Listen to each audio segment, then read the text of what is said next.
Umar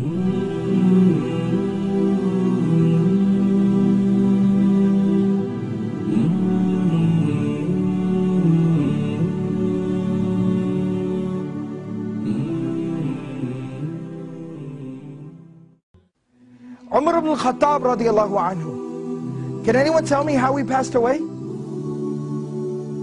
was stabbed while he was leading the prayer. Alright, he was stabbed while he was leading the prayer. The narration goes on to tell us that Umar radiallahu anhu has this big open wound. He has literally a hole in his stomach. And he's lying there and he's bleeding out and he's fading in and out of consciousness. And then while he's in that state and in that condition, he hears the call, the adhan for prayer. And he starts getting up. Everyone around him is like, oh, wait a second, where do you think you're going? He says, I have to go pray the adhan. I have to go and pray, it's the adhan. And he said, you're dying. You have a hole in your stomach. What do you mean you're going to go pray? And he says that, I remember the Prophet ﷺ telling me that there's no deen for the one who doesn't pray. That the salah is like the head and the body. I have to go and pray. This was the commitment that these people had to prayer. As long as I'm alive, salah is something I do. That's the commitment, the connection that they have with prayer. So this is from Surah Maryam, Surah number 19, ayah number 31. My Lord has firmly commanded me to pray and to give charity or to purify myself as long as I am alive. Ma dumtu hayyan, as long as I remain alive.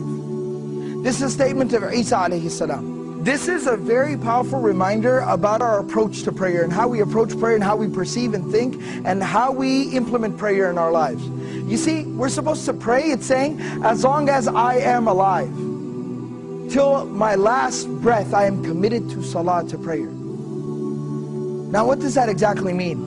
It means no matter what comes up, prayer is something that I will hold on to till my last breath. I will concern myself with till death. And the Prophet ﷺ demonstrated this. He lived this. Now this isn't just theory, this isn't something just fancy to say. It's not just a fancy slogan. The Prophet ﷺ lived it. You know, about a week before the passing of the Prophet ﷺ, he fell very ill. He became ill. And the Prophet ﷺ was incapable of standing up and even walking on his own very soon after. So the Prophet ﷺ, what he did, Prophet ﷺ would send for two Sahaba. They would come to his home and they would carry him. He'd put his arms around their shoulders and they would literally carry him to the prayer like this. But he'd still go for prayer in this condition. He'd still go to pray like this. Teaching us, prayer is something we do till our last breath.